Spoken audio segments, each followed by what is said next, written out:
Share बाजार से रातों रात अमीर होने के करोड़पति होने के सपने देखने वाले लोग रातों रात शेयर बाजार से कैसे कंगाल हो जाते हैं, उसी के ऊपर आज की इस वीडियो में हम लोग चर्चा करने वाले हैं।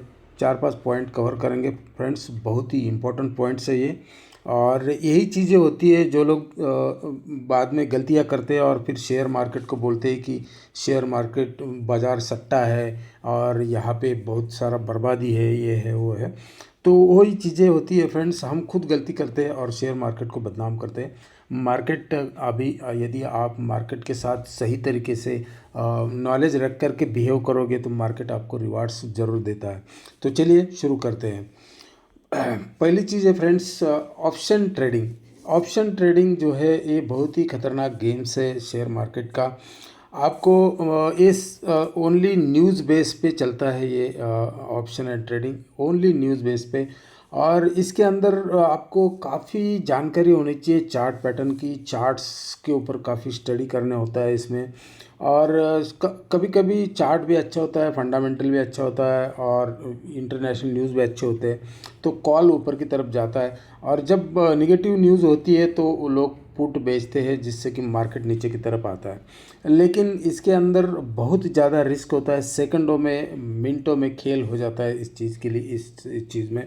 तो नॉर्मल इन्वेस्टर जो होते हैं वो थोड़ी बहुत पूंजी लेकर आते हैं और सोचते हैं कि मैं 1 लाख का 10 लाख बना लूँ 2 दिन में 3 दिन में। It is not possible friends, ये बहुत ही खतरनाक चीज़ है। तो नए आदमी तो इसके अंदर ना ही पढ़ो तो अच्छा है, इससे बच के रहना। कसम खा लो कि जब तक आप अच्छा सा इन्वेस्टिंग से पैसा नहीं बना लेते तो इसके अंदर नहीं जाना चाहिए, ये मेरी राय है। बाकी आपकी अपनी सबकी अलग अलग राय होती है।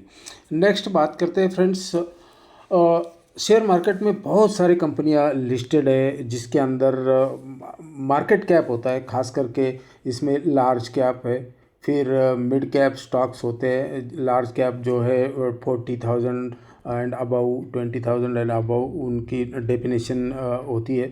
उसके बाद मिड कैप जो है 20,000 एंड ऑनवर्ड्स करोड़ का जो मार्केट कैप होता है मिड कैप। उसके बाद नीचे जो होते हैं स्मॉल कैप आते हैं इसके नीचे, और जो 1,000 करोड़ से नीचे जो आते हैं माइक्रो कैप होते हैं।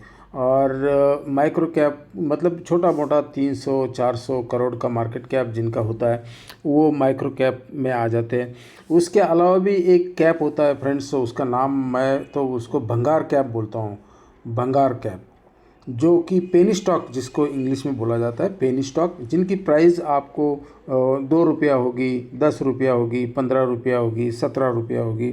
मतलब बहुत ही छोटी प्राइस होती है। और कंपनी का कोई फंडामेंटल ढंग का नहीं होता है, ओनली फॉर ट्रेडिंग पर्पस से इन स्टॉक में ऑपरेटर जो है अपना मर्जी से इसको ऊपर की तरफ ले जाता है, फिर ऊपर जाके डंप कर देता है जिसमें लोग फंस जाते हैं। अभी देख ही सकते हो यहाँ पे ये जो कैंडल बनी है, 3 कैंडल, कितनी तेज कैंडल बनी है, मारी बाजू कैंडल बनी है। ये सब ऑपरेटर का खेल होता है और यहाँ आके रिटेलर्स फंस जाता है, फिर वो नीचे की तरफ डंप कर देता है, फिर रिटेलर इसमें फंस जाता है। लेकिन पेनी स्टॉक के बारे में भी मेरे पास एक राय है, मैं आपको बताना चाहता हूँ फ्रेंड्स। यदि आप फंस भी गए हो तो भी जो है इन कंपनी से लॉस में मत बेचना। हो सकता है आपको 5 साल रुकना पड़े, 10 साल रुकना पड़े, ज़्यादा समय देना पड़े, लेकिन कभी न कभी इसके अंदर ट्रेडिंग होगी तो आपका पैसा निकल सकता है।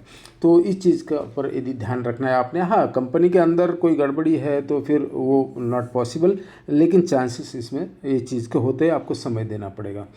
नेक्स्ट बात करते हैं फ्रेंड्स, हम जो शेयर्स खरीदते हैं तो शेयर खरीदने का तरीका भी सही होना चाहिए आदमी का। कोई कोई स्टॉक होता है अभी ऊपर से नीचे की तरफ आ रहा है, अच्छा खासा नाम है कंपनी का, बहुत बढ़िया फंडामेंटल है, स्ट्रांग फंडामेंटल, सब कुछ अच्छा है, लेकिन वीक चार्ट पैटर्न होता है, डाउन ट्रेंड में स्टॉक होता है, फॉलिंग नाइफ जिसको बोलते हैं हम, ये फॉलिंग नाइफ नीचे आ रहा है, हम उसको पकड़ने की कोशिश करेंगे तो हमारा हाथ तो कटेगा ही। तो स्टॉक को स्टेबल होने देना है। अभी कंपनी के रिजल्ट कभी कभी पुअर आते हैं, मैनेजमेंट का गाइडेंस वीक होता है, इस वजह से भी स्टॉक में गिरावट आती है।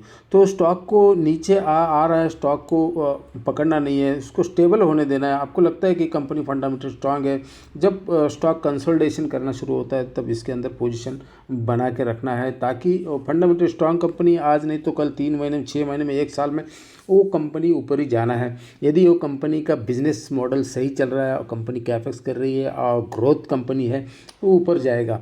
लेकिन जो है आपने जो है उसको स्टेबल होने देना है, अच्छा सा ये होने देना है, तभी उसमें एवरेजिंग करना है। हम सोचते हैं कि यार मैंने 500 रुपये का स्टॉक लिया, वो 400 का हो गया, मैं अभी इसमें ख़रीदारी कर लेता हूँ। भाई 400 का हो गया है, लेकिन वो कितना गिरेगा, कितना उसके अंदर से कितने लोग एग्जिट हो रहे हैं, कौन एग्जिट हो रहा है, क्या हो रहा है, प्रमोटर तो नहीं एग्जिट हो रहा है क्या।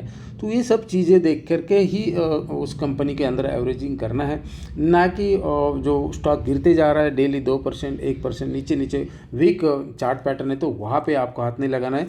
मैंने जैसे कि बोला, कंसोलिडेशन जब शुरू हो जाएगा स्टॉक का, और तभी उसके अंदर जो है आप एवरेजिंग करना है। और सबसे बड़ी बात तो मैं तो ये नहीं बोलूँगा कि ऐसे वीक स्टॉक में एवरेजिंग करना ही नहीं चाहिए। आपका जो कोई कंपनी, अच्छी कंपनी आपने पकड़ रखी है और वो कंपनी का स्टॉक इस तरह की अच्छा खासा तेज़ी के साथ ऊपर की तरफ बढ़ रहा है, ये देख सकते हो, अच्छे अच्छे कैंडल बन रहे हैं, इसके अंदर ऊपर जा रहा है, हर दिन नया हायर हाइज स्टॉक लगाता जा रहा है, तो भी उस कंपनी के अंदर आपके एवरेजिंग अप करना चाहिए।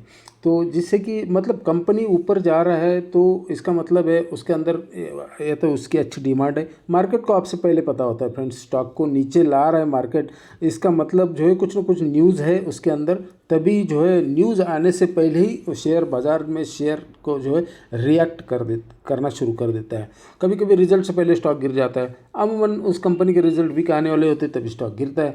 आप सोचते हैं यार कल रिजल्ट आने वाले, आज अच्छा खासा 5% गिरा, मैं इसमें एवरेजिंग कर लेता हूँ, वो आपका ट्रैपिंग होता है। तो जो स्टॉक ऊपर की तरफ जा रहा है, अच्छे कंपनी के रिजल्ट आने वाले हैं, क्वार्टर के नंबर आने वाले हैं, आउटलुक मैनेजमेंट का अच्छा है, कंपनी को कुछ अच्छे ऑर्डर्स मिल रहे हैं, तभी वो स्टॉक के अंदर आपको तेज़ी देखने के लिए मिलती है, तो वहाँ पे आप एवरेजिंग आप करना चाहिए।